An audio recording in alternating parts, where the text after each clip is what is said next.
Bonjour à tous. Notre vidéo aujourd'hui va s'intéresser une nouvelle fois à cette structure souvent utilisée dans le cadre des investissements immobiliers, la SCI.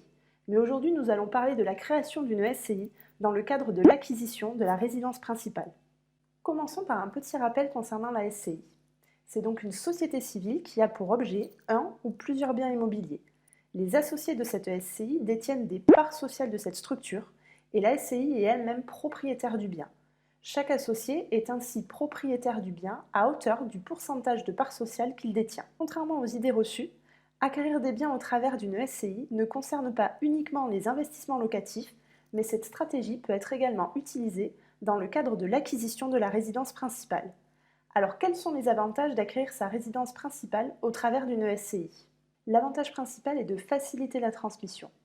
En effet, quand vous êtes propriétaire en nom propre de votre résidence principale, elle ne pourra être transmise qu'en une seule fois.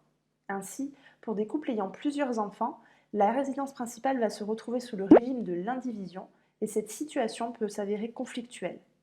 La SCI va permettre de contourner cette contrainte puisqu'il sera possible de réaliser des donations progressives des parts sociales, ce qui permettra d'anticiper la transmission et de diminuer in fine les frais de succession. À savoir, dans le cadre des donations, un abattement de 100 000 € est appliqué par enfant tous les 15 ans. Le second avantage concerne les couples vivant en concubinage et ne souhaitant aucunement se marier ou se pacser. En cas de décès de l'un des concubins, si la résidence principale a été achetée en nom propre, à ce moment-là, le schéma de la dévolution successorale classique sera appliqué.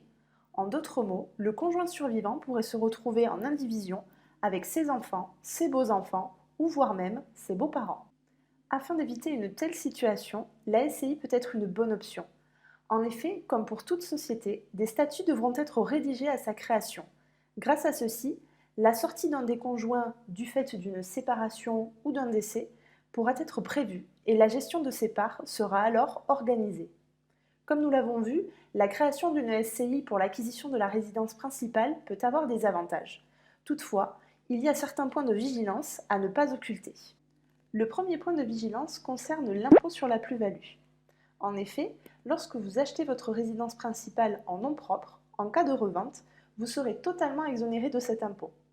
Lorsque vous achetez votre résidence principale au travers d'une SCI, il existe deux possibilités concernant la mise à disposition du bien par la SCI auprès des associés.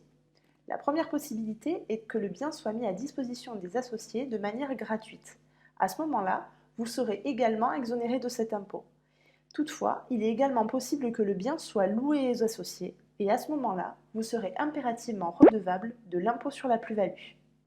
Pour pouvoir bénéficier de l'exonération de l'impôt sur la plus-value, il faudra donc impérativement stipuler dans les statuts que la SCI met le bien à disposition des associés de manière gratuite. Le second point de vigilance concerne l'impôt sur la fortune immobilière. En France, lorsque votre patrimoine immobilier atteint la valeur d'1 300 000 €, vous êtes alors redevable de cet impôt communément appelé IFI. Il faut savoir que lorsque vous achetez votre résidence principale en nom propre, un abattement de 30% de sa valeur est appliqué lors du calcul de l'assiette de votre patrimoine immobilier, ce qui n'est pas le cas lorsque vous avez acheté votre résidence principale au travers d'une SCI.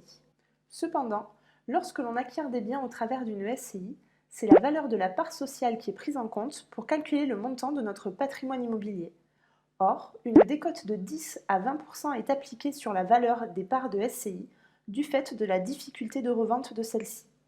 Ainsi, même si vous achetez votre résidence principale au travers d'une SCI, une décote sera appliquée pour calculer l'assiette de votre patrimoine immobilier, mais celle-ci sera moins importante qu'en cas d'achat en nom propre. En conclusion, la SCI n'est donc pas une structure réservée aux investissements immobiliers locatifs. Elle peut être également utilisée dans le cadre de l'achat de la résidence principale, mais il faudra toutefois mesurer l'impact de cette stratégie, notamment au regard de l'IFI. Vous souhaitez faire un point sur votre situation patrimoniale et bénéficier de conseils personnalisés, alors n'hésitez pas à faire votre demande de consultation sur notre site internet wealth-asset.com. Merci beaucoup et à bientôt!